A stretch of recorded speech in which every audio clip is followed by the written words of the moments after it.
Thank you so much for the kind words, Elizabeth. Good afternoon, everyone. I'm just going to really quick share my screen with all of you for a presentation, or my presentation portion of this event. Oh, can I stop for a second, Rebecca? Oh, of course. One thing I forgot to say, and so working at M7, and this is why, and Rebecca's going to talk about this, is we always get the question, what does M7 do, right? And what do they focus on? So here we go. We get to hear it straight from Rebecca. Yes, thank you. That is the number one question we get is what is M7 and what do I do and how do I do it? And I just want to preface, so I will be working with the panelists and introducing them as they go through their presentations today. If you at any time have a question you'd like to ask them, feel free to put it in the chat at the bottom. It's just a button at the bottom of your screen, and we'll get to it at the end of all the panelists' presentations and during our Q&A session. So with that, I'll get started. As Elizabeth said, the number one question I get is, what is M7? What do you do at corporate interaction and how do you do it? So that's what I will review a little bit today, and then also talk specifically about the Harbor District, since that's the most relevant to our conversation. Organizing myself a little bit right here, but starting with the understanding of our organization. Milwaukee 7 is a regional economic development entity for southeastern Wisconsin. We were founded about 15 years ago and are comprised of the 7 counties of southeastern Wisconsin. So that is Milwaukee, Racine, Kenosha, Walworth, Waukesha, Washington, and Ozaukee counties. We're a nonprofit group organization funded by large organizations such as Harley-Davidson, Johnson Controls, Northwestern Mutual, et cetera in the area, and we are governed by the M7 Council. Our mission at the Milwaukee 7 is to grow our region's economic pie larger by creating jobs, increasing capital investment, improving companies' access to talent, and developing a more livable region. What I specifically do focuses on those first 2 highlighted, but we have a team, which Elizabeth used to be on at M7, that focuses on that mission as well. So the state of Wisconsin is currently made up of 9 individual regions, all with unique qualities, benefits, and challenges. Though we specifically champion our own region, we all work together to make Wisconsin the best place to live, work, and play, which if we increase that awareness and nationally and globally, that only helps our region's image as well. It's really a team effort. My specific role as manager of corporate attraction and expansion, I work directly with companies looking to create jobs and invest capital in our region. Since our founding 15 years ago, we've worked on 107 projects. I joined the team 2 years ago, but the team has done that over the last 15 years. And with those 107 projects, there was over 22,000 jobs created, $1.2 billion in payroll generated, and $3 billion investment into the community. Now, the number would be much smaller if we did what was suggested we do in our founding, which was only focused on our existing companies to grow and expand, because Southeastern Wisconsin will never be able to win large investments outside of our state and compete there. We chose to think differently. Not only were we going to help our companies grow and expand here, which is extremely vital to our region thriving, we're also going to go out and market our region to attract new business investment. We knew we had great assets here in southeastern Wisconsin, and we wanted to showcase them and compete for deals nationally and globally. And we've done that, luckily, and proven that to be a good strategy. And that resulted in the numbers I've shown earlier. And I'll review some of those projects that we have attracted later on in the presentation. So how do we do that? First, you need to know how we see the region. There is no county or municipality borders in our mind. There is one border surrounding the region. So a win in Waukesha County is a win for Kenosha County and the rest of the region. Next, understanding the type of investment in jobs to target. It's the typical leverage job model. If we focus on increasing jobs that create items or services that are exported outside the economy, that then fuels supply chain, more investment in supply chain jobs, which then fuels support jobs such as educators, healthcare workers, entertainment. So we focus really on those, we target and focus really on those jobs that are exported, that are concentrated in exported goods. And that generates an overall addition to the region. And as taught in Economic Development 101, you do not get the economy you want, you get the economy you deserve. So we took a hard look at where our economy strengths lie. By understanding those assets and the clusters that are currently existing here, we could find and target companies that find those strengths appealing and generate more quality leads. So we performed a study to understand where our strengths lie and came to an understanding of certain verticals and clusters that lie within southeastern Wisconsin and ones we can really tout as strengths here. One obviously being mechanical with companies like Harley-Davidson, Komatsu, CNH. We're still truly, that's where our history and legacy lies, and we're still truly the machine shop to the world. And of course, Wisconsin, a large production of agricultural products, and that legacy of manufacturing combined to make a very strong food and beverage industry that is thriving in southeastern Wisconsin, but also throughout Wisconsin. And of course, our financial and corporate services, we have a strong grouping in the city of Milwaukee, but also in our surrounding suburbs and counties as well. And of course, water technology, as we went through at the beginning of the presentation, with the second largest freshwater resource in the world right in our backyard, our water technology companies really thrive here in our strength. And of course, as we talked about earlier as well, electrical. Milwaukee is the U.S. Center of Energy, Power, and Controls Manufacturing, which is very relevant to this conversation today. So once we have identified quality leads, we do whatever it takes to close that deal in that project. We're like a concierge service for those companies that we target. We could help them with real estate and finding that real estate within our region and what communities would be the best fit for them. We help them with supply chain. We provide analysis, labor, tax, utility. I'm not going to go through this whole list, but usually if a company comes with us with a question or a concern, or a general understanding of something in our community, we provide that answer for research. So just a few recent wins really quickly, and then I'll be coming to the end of my presentation, and you all will hear from the true stars of this webinar today. Nexus is headquartered out of Illinois, but chose to build its first injectable drug manufacturing company in Pleasant Prairie, Wisconsin, which is next to the Illinois border in Wisconsin. And as you can see here, they're planning on investing $130 million. It's a $130 million privately held manufacturer of injectable drugs. This company is family owned. The whole family's involved.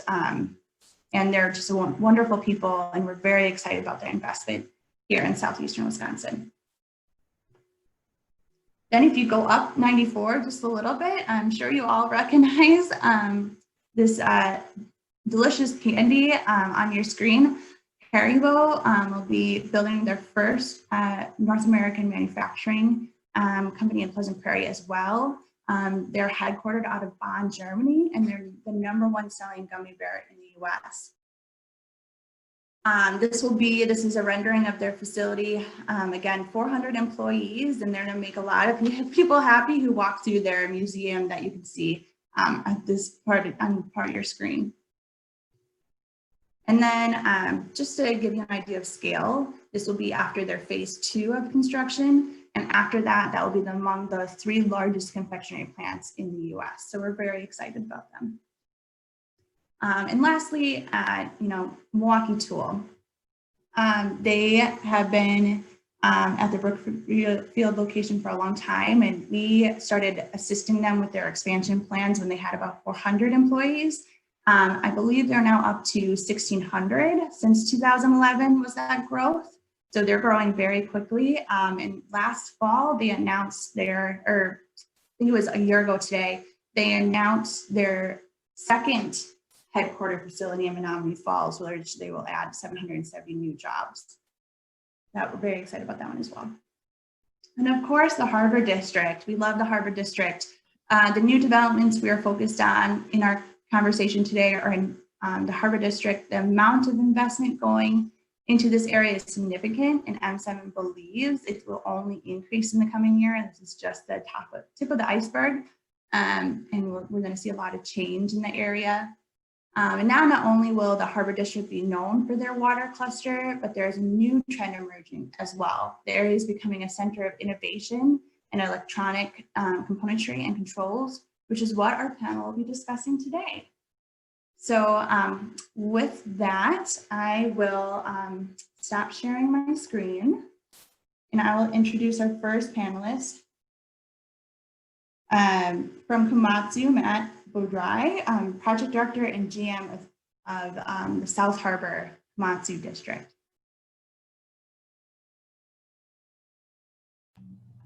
Matt? Rebecca, and good afternoon, everyone. I appreciate the opportunity to talk to you all today. My name is Matt Bodry.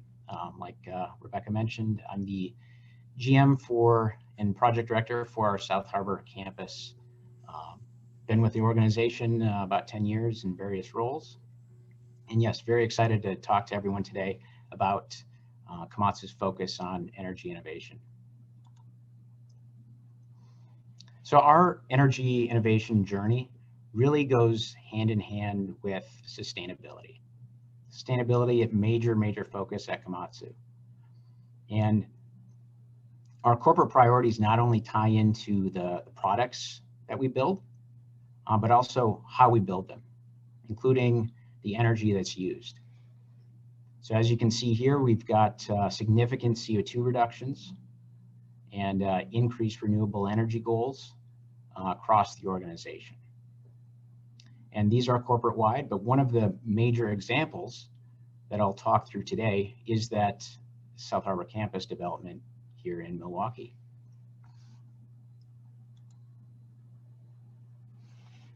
So this state-of-the-art manufacturing and global mining campus, it's currently under construction, like Lilith mentioned earlier in the presentation, in the Harbor District there. And you can see the many different stats on the screen and goals, important goals. But one of the main goals that I want to highlight today is the prioritization of technology and sustainability. Really, those are purposely put together because there's a really close relationship between those. And with that goal, we've got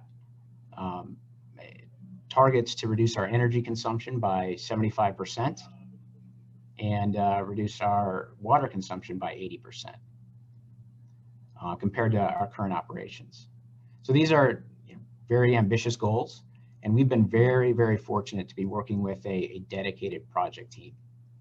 So we've got EUA and Grafe from the design and engineering area, and we've got Hunzinger as our general contractor, and again, working very closely with them to turn our vision into a reality.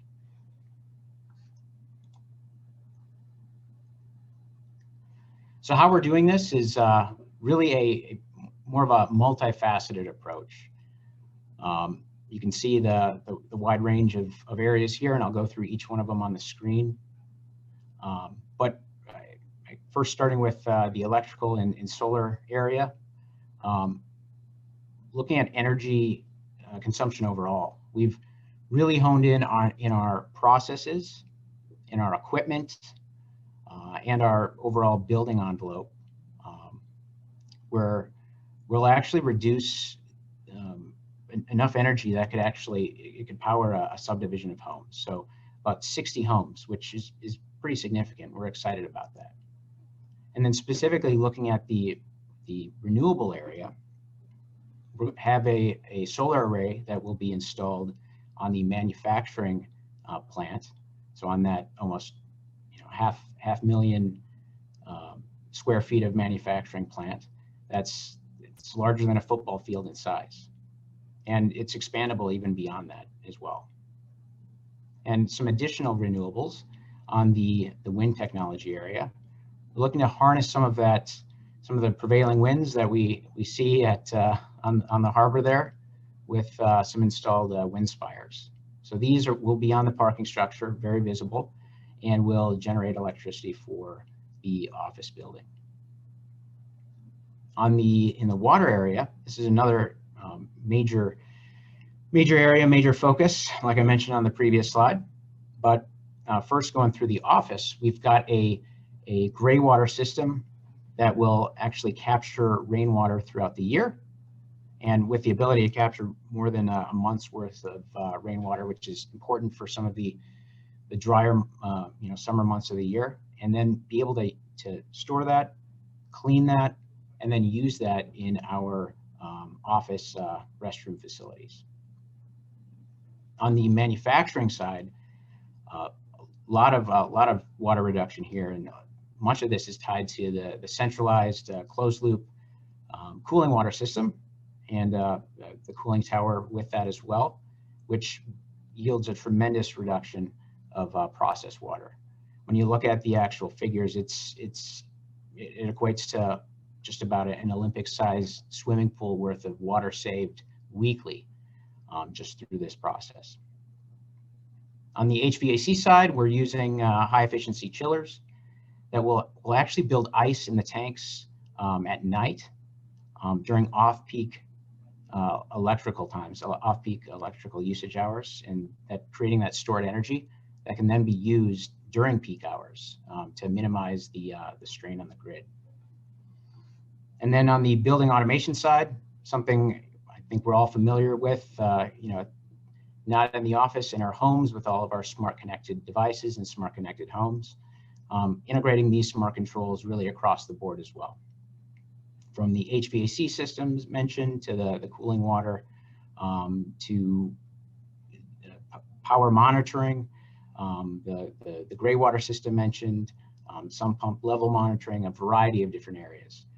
And this alone can help us further reduce our energy by more than 10%. And like many things here, it's expandable as well. From a lighting side, also tied into the building automation area, we've got LED lights that are standard across the campus. But beyond that, we'll have smart controls that link in motion sensing, as well as scheduling, vacancy, dimming, different options there as well. And then last but not least, wanted to touch on the electric vehicle charging piece, because this is something that we've actually already installed today at our existing plant, our existing office in West Milwaukee. And it's been a focus for us to help facilitate the growing electric vehicle and plug-in hybrid market by having this available for our employees. And although we only have one station now currently at our existing facility, we will have several built into our future campus to be able to make way for that going forward. So again, this is looking at really a broad spectrum of different approaches here to reduce energy use and water consumption, different technologies, but really all of them here, they're expandable. And beyond that, I think one of the things that means a lot to me and means a lot to us at Komatsu is it's comprised of the minerals that are actually extracted. So everything here is comprised of the minerals that are actually extracted using Komatsu mining equipment. And Komatsu mining equipment that will actually be produced at this very same facility.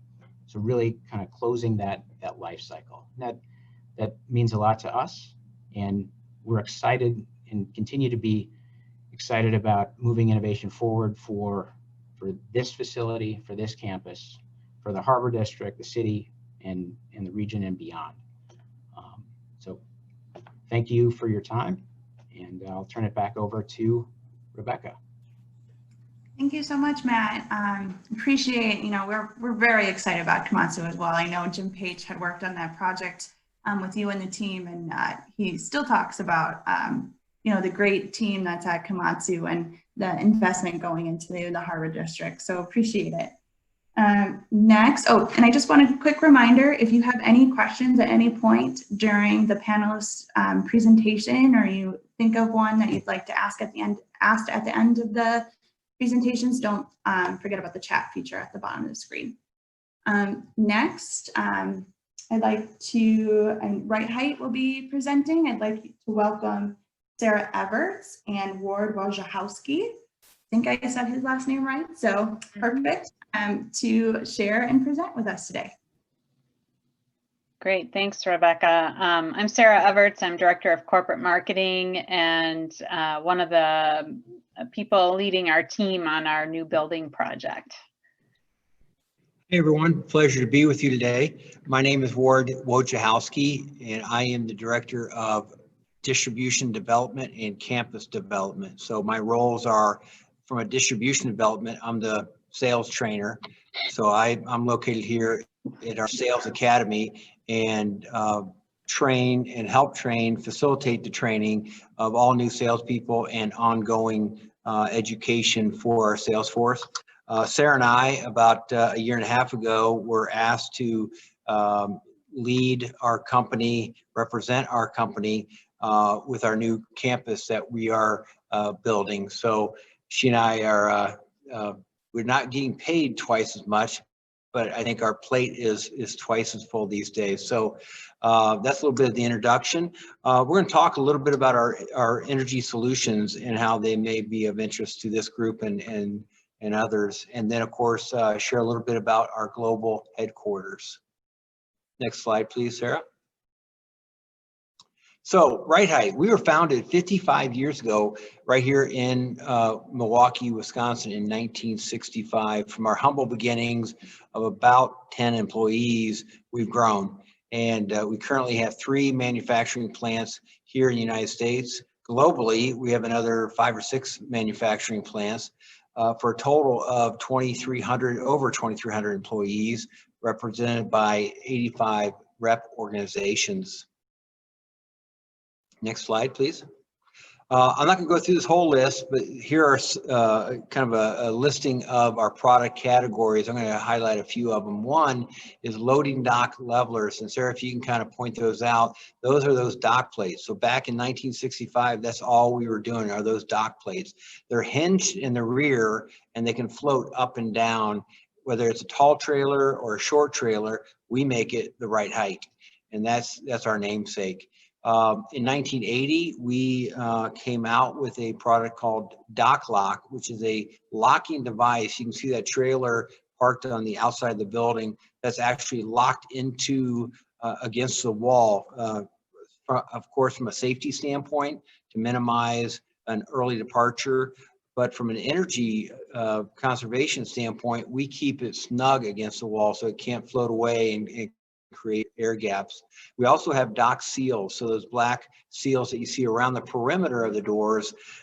As the truck's backed up, doors open, and the warehouse doors open, we create a nice tight seal to minimize the bad air getting in or the good air getting out, as well as high-speed doors that can be as large as 25 foot wide but 25 foot tall. You can see those sprinkled throughout, both internally and externally. And believe it or not, those doors can travel upwards as fast as 100 inches per second. We're going to talk a little bit about that here in a moment when it pertains to energy conservation. We also have software for smart technology that we'll talk about, industrial curtain walls that can be put inside the plant. You can see that blue wall there. That's fabric. That's an insulated fabric wall. All types of guarding products, typically yellow, but guarding product to minimize impact with forklifts, either with people or within the facility. And another focus we do is what we call duct socks, which are fabric ductwork. So get away from the galvanized and do it in fabric, which has benefits from an energy standpoint as well as comfort standpoint. And then high volume, low speed, large fans that can help control the air quality within a plant. Those fans can be up to 24 feet in diameter.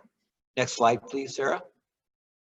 So with all the products we have, we've broken them down into 4 pillars or categories. Those categories, so the 2 on the left obviously pertain to safety, loading dock safety, security, and productivity. So the levelers, the locks, the dock seals, the perimeter of the building, how can we make you safe and decrease energy consumption?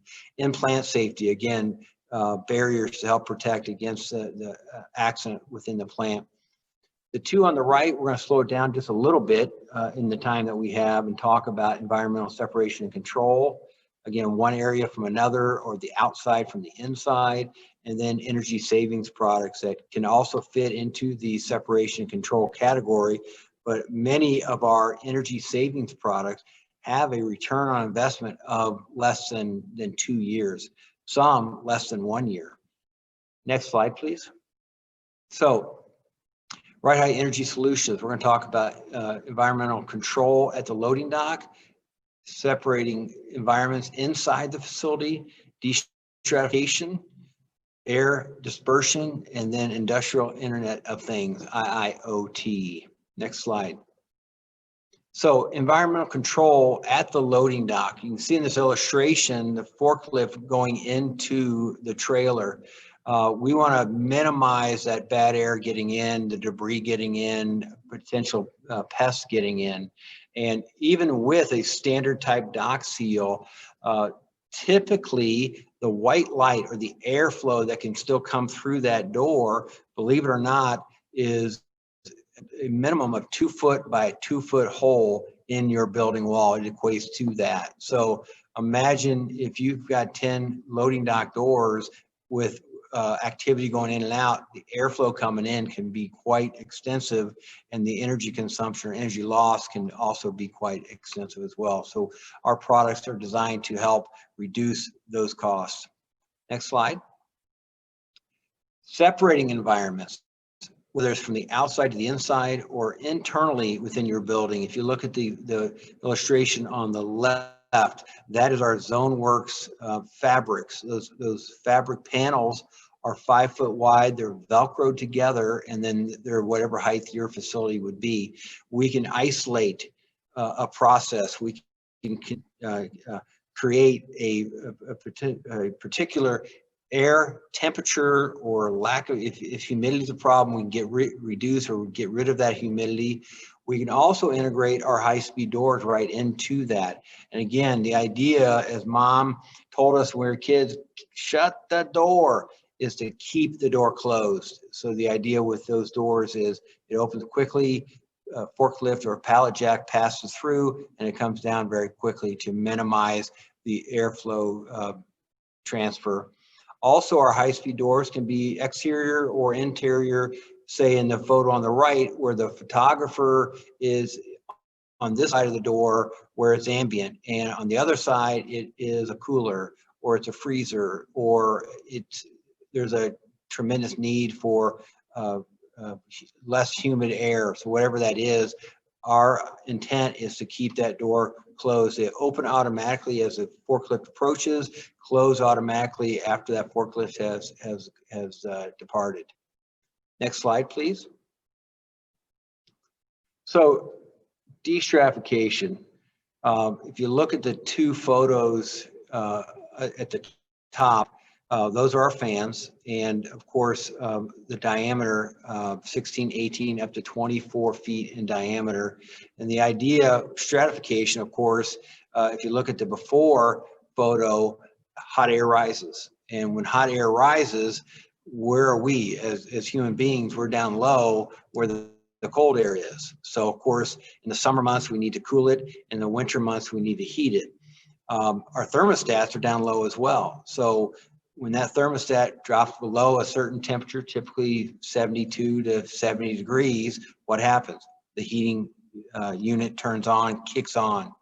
So the intent in the winter with our fans is, again, high volume, low speed. So very slow. We don't want to have a draft in the winter, but as little as 2 miles an hour, we can slowly draw down that warm air from the top and circulate and mix that air, thus reducing the number of times your heating unit is turned on.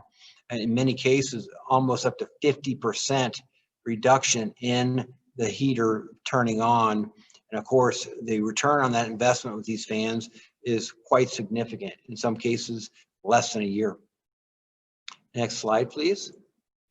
Air dispersion. I mentioned our duct socks. So you see the blue and the yellows and the whites there. Those are all fabric.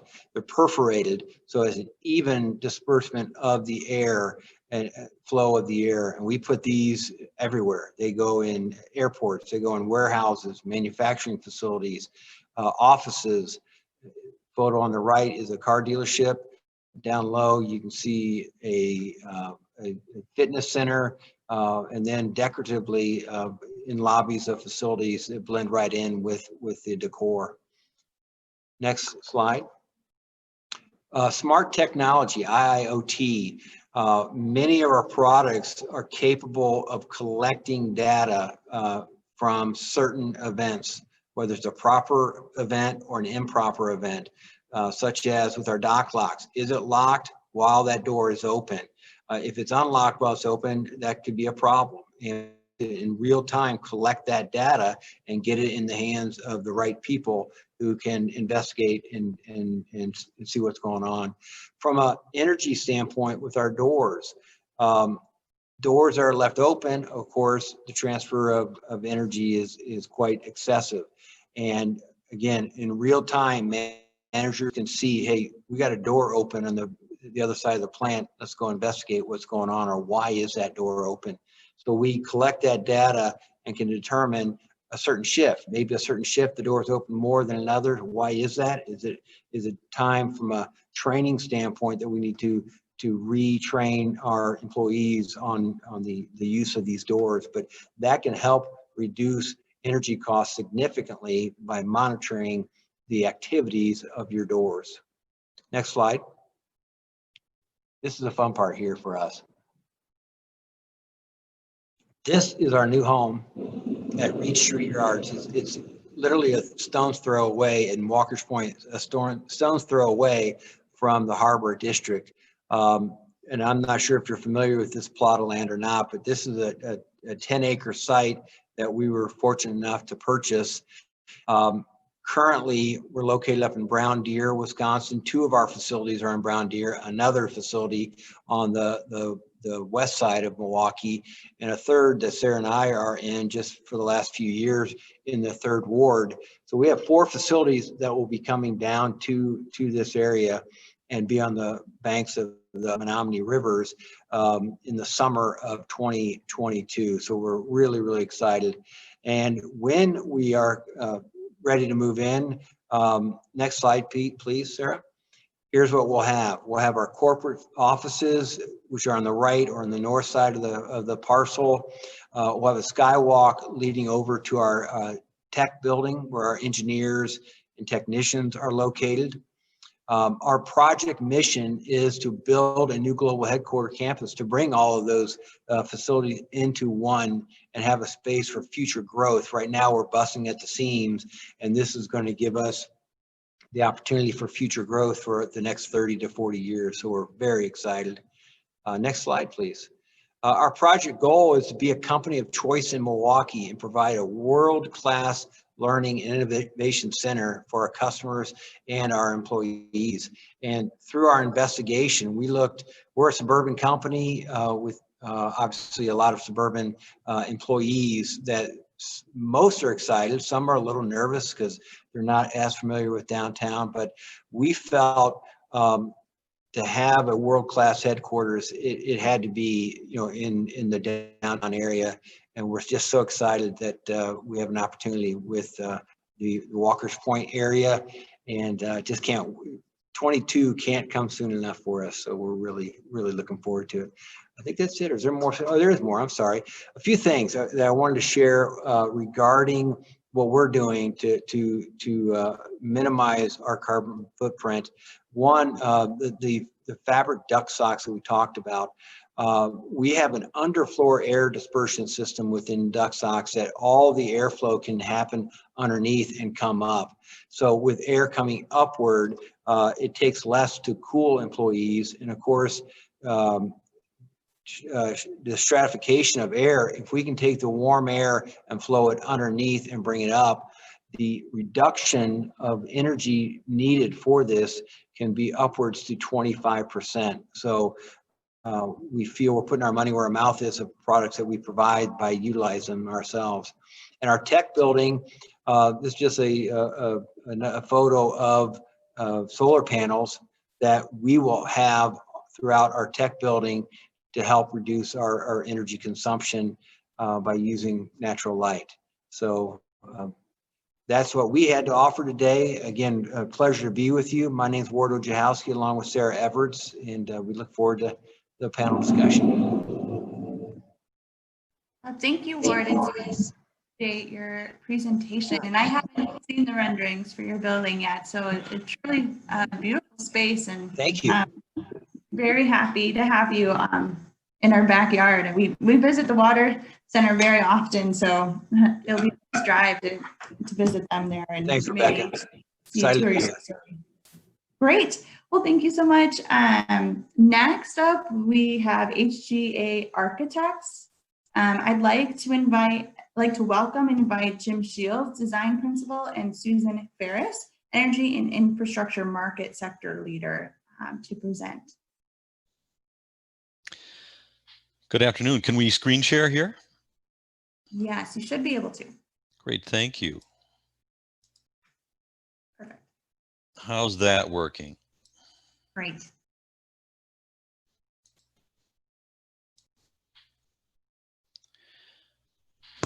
Okay, we wanted to briefly look at a new project that we're moving ahead with in the next month or so with Mandel Development. And it's just further downstream from the RiteHite building. This too is in one of the hottest areas of development in Milwaukee on the Inner Harbor.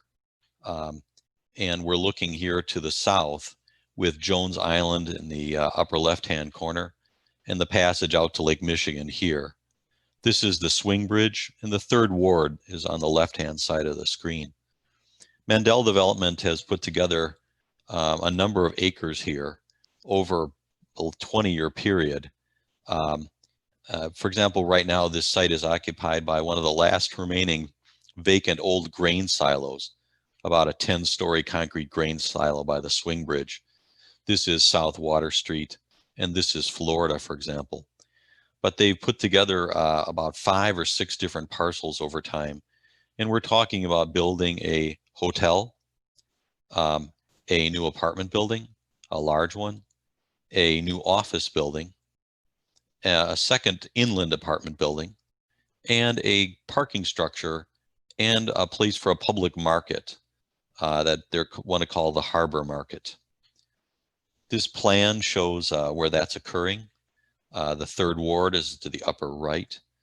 And this shows the parcel that Mandel has been able to put together over the last 20 years, with the hotel here, the apartment building, the office building, the public market here, and a building for the public market, and a parking structure that would help to support all this, and another apartment building here on East Florida.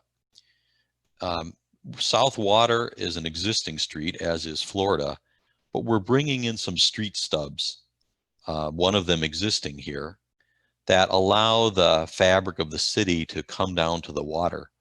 And they also allow us to service our garages and bring in other service functions, and also establish them as kind of pedestrian lanes. There is no Riverwalk that's been constructed in this area, so we're talking about a really significant expansion of the Riverwalk in this area that would allow pedestrian activity to continue from existing Riverwalk areas. We've also been discussing with Mandel the idea of a bike and pedestrian bridge that would cross and intersect with the old swing bridge out in the middle of the river.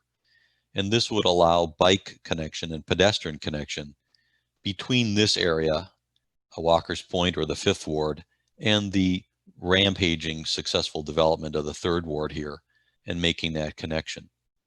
We recently finished Trestle Park East, just off the screen to the right, and we'd be talking about doing a second Trestle Park. These existing extensions out into the river are called trestles, and we'd be maintaining a lot of that existing feature of the old railway crossing. The ground floor of the project, Mandel is very interested in bringing a lot of food-related businesses to this place: restaurants, cafes, culinary supply, wine shops, cheese stores, a sausage store, who knows what, but a real place that you could come to and spend an evening there and go from one place to another as a pedestrian, having parked your car once. We're talking about having marina slips along the entire length of the frontage here. And you can also get a sense of the idea of the project, that is these fingers of building that come up perpendicular to the river. Because as this view suggests, the really great water views are up and down the length of the river, not directly across it. So here's the hotel with common shared convention space up top, a conference space, the various wings of the apartment building, and the office building, which is, by the way, going to be built on the foundations of the old grain silo. Enormously strong foundations that we can maintain intact and economically build a new tower on top of that. And another view of this project. Here you can get a sense of looking from the south with the 3rd Ward in the top of the screen and Lake Michigan off to the right. The new pedestrian and bike crossing, an actual retractable bridge here that will allow boat traffic through when it's not being used. The new park here, the office building, apartment building, the hotel with a bar and a restaurant courtyard, the new garage with a array of photovoltaics, and we may be spreading these photovoltaics to all of the buildings, and a new apartment building here that's fronting on Florida Street. You know, we were first working on this in August 2019, and we've been on a little bit of a COVID hold here, but Mandel has informed us that we're going to be moving ahead in the very near future with Harbor Yards. So be happy to take questions or have the rest of the team come on and make any comments here.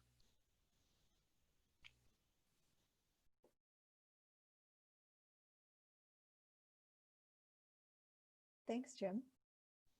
I also wanted to share a couple of slides just at the very end to talk about HGA's campus and infrastructure master planning process. So if I could share my screen for a moment. And by the way, those renderings look fabulous. I haven't seen those newest ones.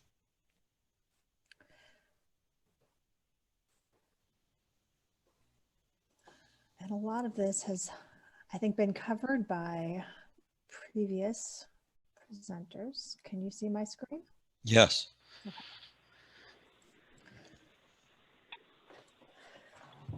So just to, I think, reiterate some of the projects I think that Sarah and RiteHite, as well as Matt at Komatsu, talked about in planning for a new building or new campus. It's really important to establish a vision in the beginning of the process to really get engaged stakeholder buy-in. What we have found in infrastructure planning processes across the country, it really starts with the people, and we need to make sure that the client is really on board with a vision that everyone comes together towards. And when we have that kind of shared vision, we develop more champions that will help progress the project forward, both on the HGA side, but on the client side. And this, I think, translates across individual campuses and also municipal-wide projects.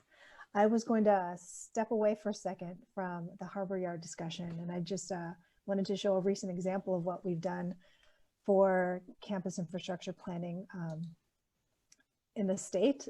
Forest Edge Elementary School is located in Fitchburg, Wisconsin. It's the first net zero energy school in the state. And it uses a lot of the same technologies that you've seen in the other presentations, heavy on solar. But I think what's important about this project, and others have alluded to it before, is there's a transition shifting towards the possibility of net zero, not just in, I think solar rich areas like California and Arizona, but it's possible to do here in Wisconsin. And what we're looking at here now that we're approaching the first winter season, and this also is experiencing some COVID challenges because the school is not fully occupied at the present moment. But they have developed a system of utilizing as much renewable energy as possible, maximizing the roof, as well as implementing a battery storage that we are just starting to kind of test out. We're doing on-site testing now. And we should have really good data, I think, in about 6 months of how we kind of test through the winter and utilizing battery storage to shave some of that peak demand. But I just wanted to kind of put this out there and maybe inspire the group of net zero is something we can achieve in Wisconsin through a combination of reducing supply side demand and then on-site generation. And to that, I would like to turn it back over to Rebecca and let you begin the session. And Jim, for that wonderful presentation. I agree, those renderings of the west side of the river there are beautiful, and I'm excited to explore once those are set. So this next part of our session, we'll be asking all our panelists to join us for some questions. I know Emily and Nate from MWork might be helping us, gauge the audience questions. I'll ask them really quick if there's anything that has come up or if they have any questions they'd like to pose first to the panelists. And then I know I have some questions myself, so.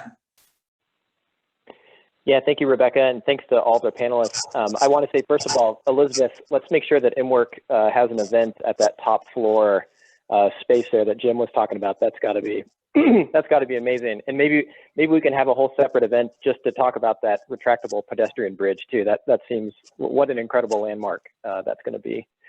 So one question that we had coming in was around the theme of acceleration. So in other words, these technologies a lot of them are proven. We hear a lot in the news about kind of urgency in terms of, needing to address things like climate change. From your all perspective, if you could speak a little bit about what you think are the drivers that would help accelerate the adoption of these practices and technologies that you've outlined in your buildings.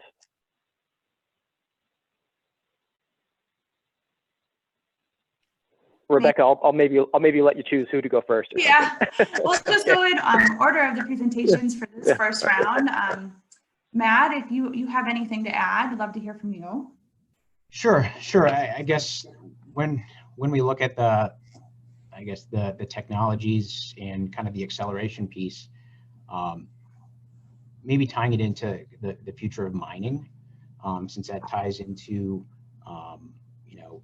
Komatsu and the equipment that we're producing, really goes hand in hand. With all of these developments that are out there, they drive the demand for the hard rock minerals, copper, rare earths, continual need for steel, metallurgical coal. All of these are pieces that kind of tie back to the sustainable features that we're developing here, and then also tied back to the equipment that we're producing to be able to extract those. So I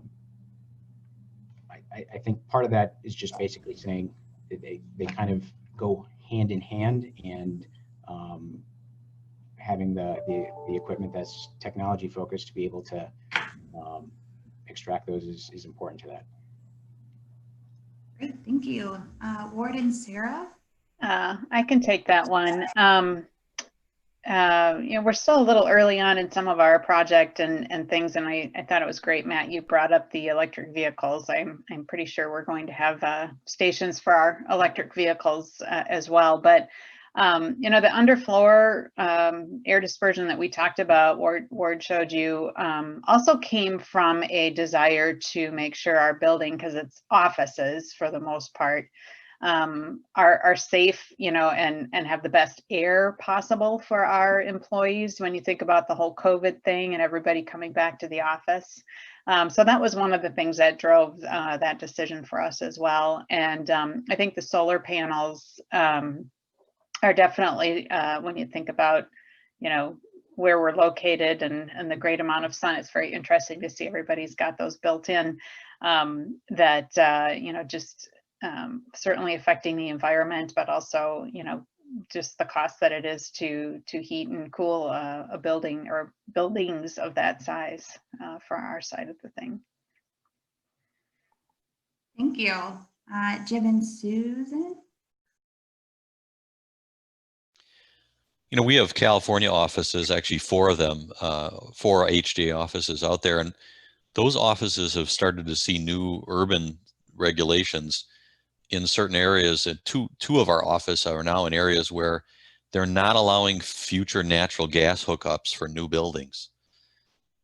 And this is something that appears more and more often around the country, and what they're trying to generate is a movement to green technologies, all electric systems that could use photovoltaic, run the buildings with electrical energy and batteries, and also hopefully green generated power in the grid.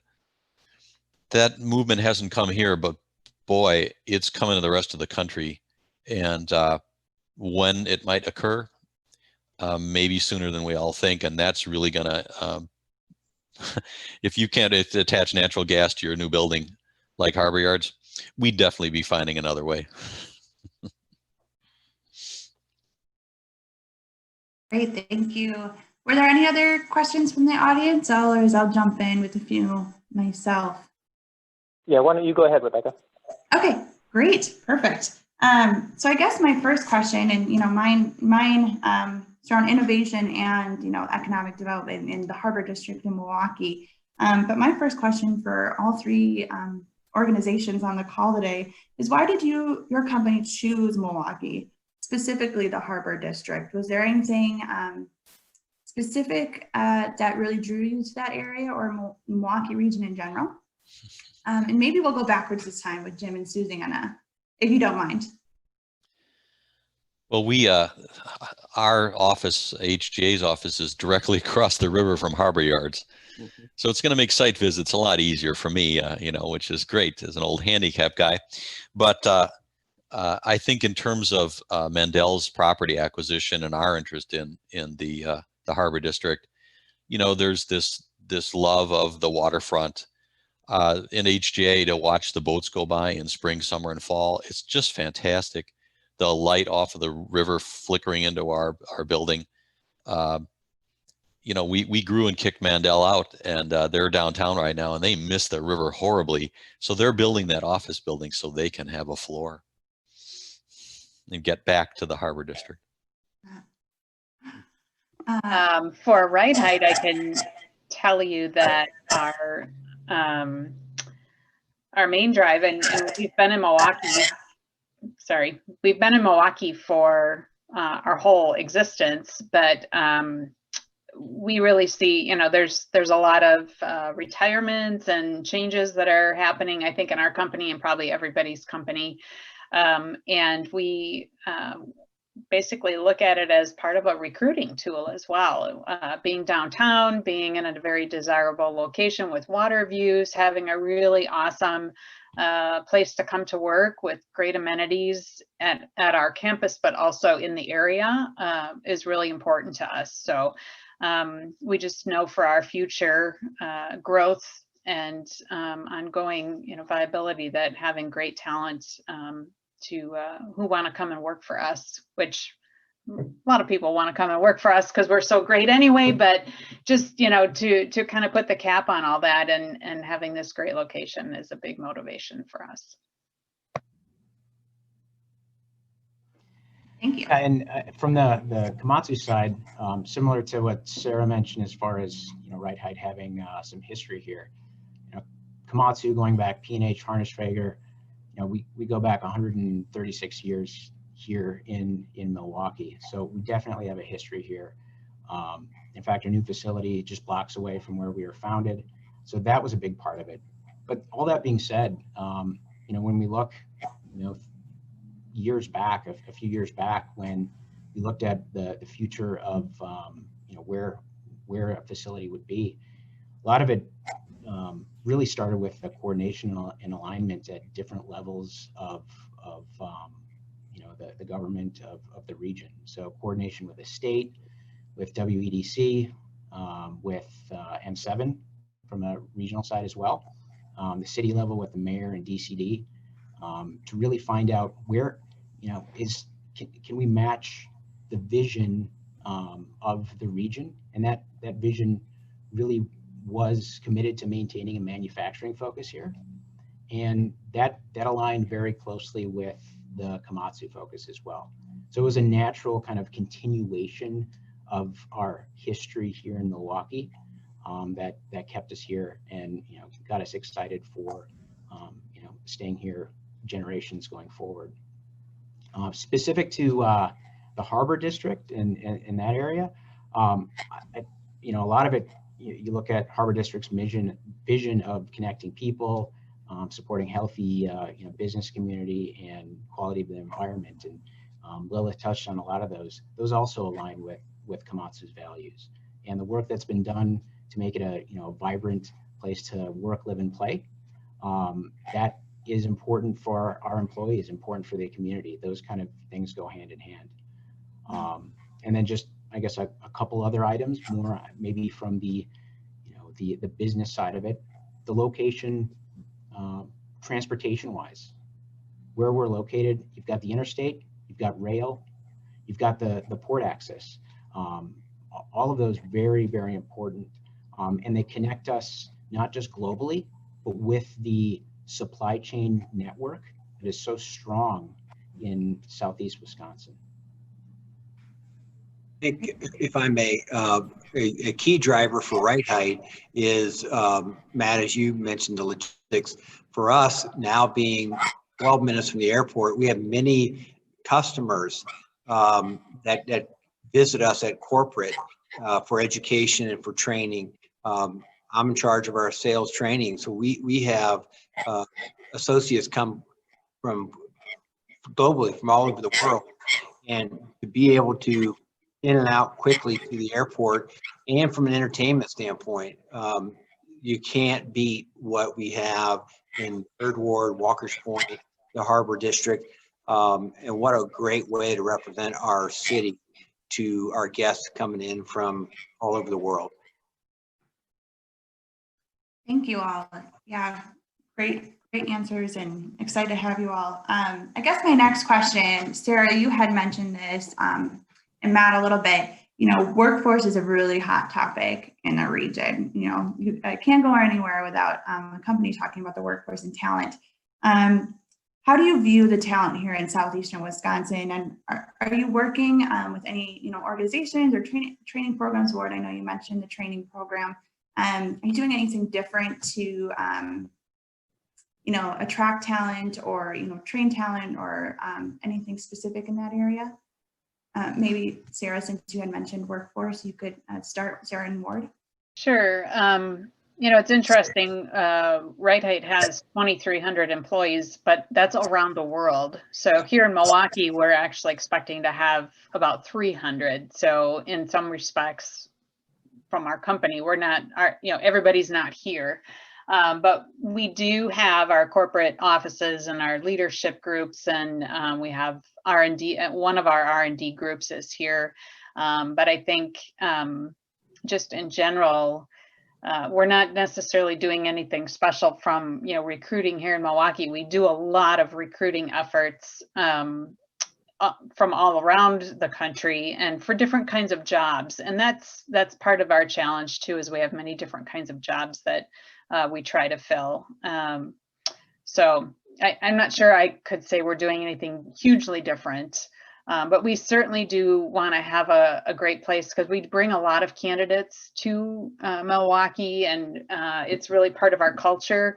Our headquarters is the expression of RiteHite, if you will, to everybody. So we want to make sure that as people are being interviewed or hired or coming for training, because we pride ourselves on being a great big family, that it's portraying that and it's feeling like that to anyone who walks through our doors. Yeah. Yeah. Thank you. Matt or HGA? Yeah, I guess from the Komatsu side, see a highly trained and skilled workforce here in Milwaukee. Yeah. So that's a big piece of it, and that really ties in very closely with the technical schools and the premier universities. So when you really look at different areas around the country and even around the globe, it's rare to see this level of focus in both the university and tech school areas. And we've worked with different partners, different groups, and I know M7 has been a part of this with CareerX and then some other ones with GPS, specifically with some of the colleges, universities with MATC and UWM, Bradley Tech. We've got a partnership with First Robotics, which is exciting to work from that side, because they're developing the future workforce, and it's a future workforce that now we're going to have a campus and a facility with that technology to be able to put them, meet it up and further advance technology that way. Thank you. Maybe just to add on to Matt's comments, speaking of the universities here in Milwaukee, UWM is a fantastic feeder school into as an upcoming architects into HGA. MSOE, the same for engineering, as well as Marquette. So we are really appreciative of all of the local talent in the universities here in Milwaukee. In addition, HGA also does ACE mentoring, which is a nationwide program to cultivate more workforce development in high school students. In the same way, we've actively become more engaged in STEM, which is another organization that starts even in middle school and really starts to cultivate interest in science and technology as early as we can. Thank you. Thank you. I think I haven't seen any other chats come in or questions from the chat, but I do have one more that I think we'll have time to do another round robin. I know we talked about acceleration, which is a really hot topic during COVID, many things accelerating at this time and over the last 9 months. But is there anything else that excites you about the future of your industry and innovation? Again, I know we talked about acceleration, but is there anything a little bit long-term that you've seen coming down the pipeline, or ways the industry is turning towards that you would want to share? Maybe we can start with HGA, since you guys are working on, innovative new buildings and around, not only here, but across the state and country. Sure, I'd say one of the most exciting things that still remains a bit on the horizon is a switch to completely green, sustainable building technologies. And, I think many architecture firms, our whole profession actually, has made a commitment to a net zero practices as early as 2030. It's called the 2030 challenge in our profession. And, we're slow in getting there. But to be able to do buildings that are consistently net zero in their operations is a major change for professional practice in architecture. And, we're doing the first buildings like that, and we'd love to be doing more. Hey, Jim, this is Alan Pearlstein. Are you guys incorporating thermal storage? Everyone loves to go throw solar cells on their roofs. Everyone loves to talk about battery storage. We're the water capital of the world. We got the huge lake there. How do you think of thermal storage and incorporating that as a way to accelerate net zero, adopt things that are unique to us? And we have strong industries like A.O. Smith and others that really focus and highlight that. Yeah, I think there's been good development in thermal storage, especially in using water as the storage system. Mm-hmm. It has remained a little rare. There's been great experiments with it, with foam walls, for example. They take up space, but I think that as more and more firms really get involved with trying to do net zero buildings, I think we're going to see more robust exploration of all those systems. Thank you. Sarah and Ward, I know your tagline is always thinking ahead. So anything you can share? Sure. And I'm assuming by industry, you kind of mean our focus of industry, right? Yes. So Yes, your industry overall. Good. For RiteHite, yeah, we are always looking ahead. Innovation has always been a huge part of what we do.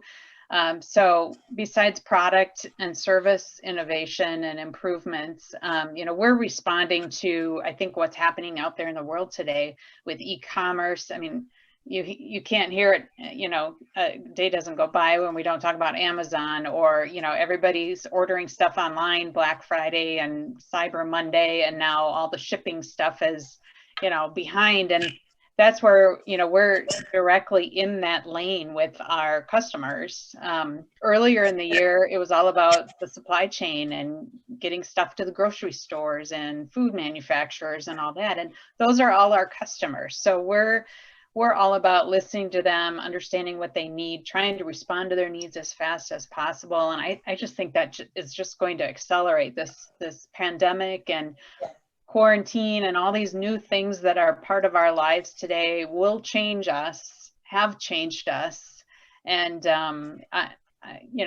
nobody has the crystal ball. If we did, you'd be the most popular person in the world. But I just see that there's a lot of, habits that we have as humans that are changing. And I think it speaks to the use of energy conservation, doing right by our environment and our world. So I think a lot of that is, just moving really fast and bubbling up in such a humongous way. It's going to be really a very interesting future for us. Thank you. Matt? Yep, from my side, and I think I've kind of mentioned it a couple of times, but I think one of the areas that really excites us, the rapid expansion of the sustainable energy piece directly ties in with the future of mining. So for us, it's really about creating the products and the processes to be able to do that effectively and efficiently. When you look at the advancements in part of the campus, and I alluded to it with the robotics piece, is the automation lab. So automation is huge, and it's becoming part of everyone in different walks of life. But that piece, utilizing big data, how do we use that and then provide real-time, make it so the equipment can even potentially without human interaction make decisions to remove people from harm's way or prevent a collision with different equipment. So it's really, I'd say, that technology focus, enhancing safety as part of that. I mentioned the automation piece, but how we incorporate all that technology into the equipment that will be supporting this rapid growth of sustainable energy going forward. Great, thank you. So I think it's time to wrap it up. So I will throw it back to Elizabeth to add any closing remarks. But first, thank you so much for all our panelists. I know I've really enjoyed learning about your projects and getting some updates, and just learning more about your industries and innovation that's happening in the Harbor District. So with that, I will send it over to Elizabeth. Thank you, Rebecca. So it was interesting when you think about what Alan was talking about, the history and Lilith of the Harbor District and us being machine shop to the world. I actually think we're more of an innovation shop to the world. And I'll even take Matt's, which was moving energy innovation forward. And you're all doing it in different ways. And so one thing MWork does is works kind of behind the scenes with innovation with those companies or new startups, trying to get that technology out, or pre-competitive research is something we work on. In addition, all of you are going to need talent. And we don't provide talent for everything, but some of the things we're working on is talent right here in our neighborhood. We're over on 27th and Capitol, part of the Milwaukee family and Milwaukee 7.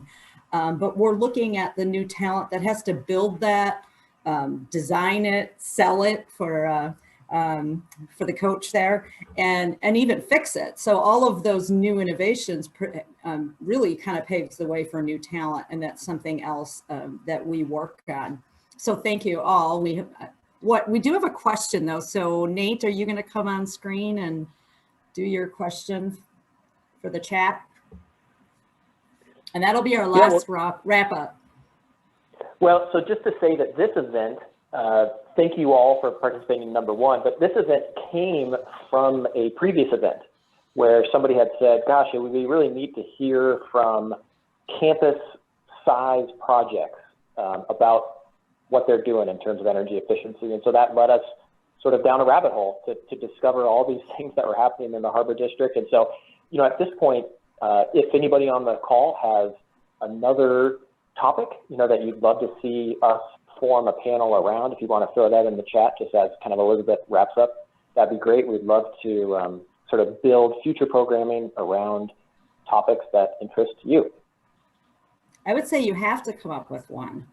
You have and put it in the chat box. Help us out. Mandatory.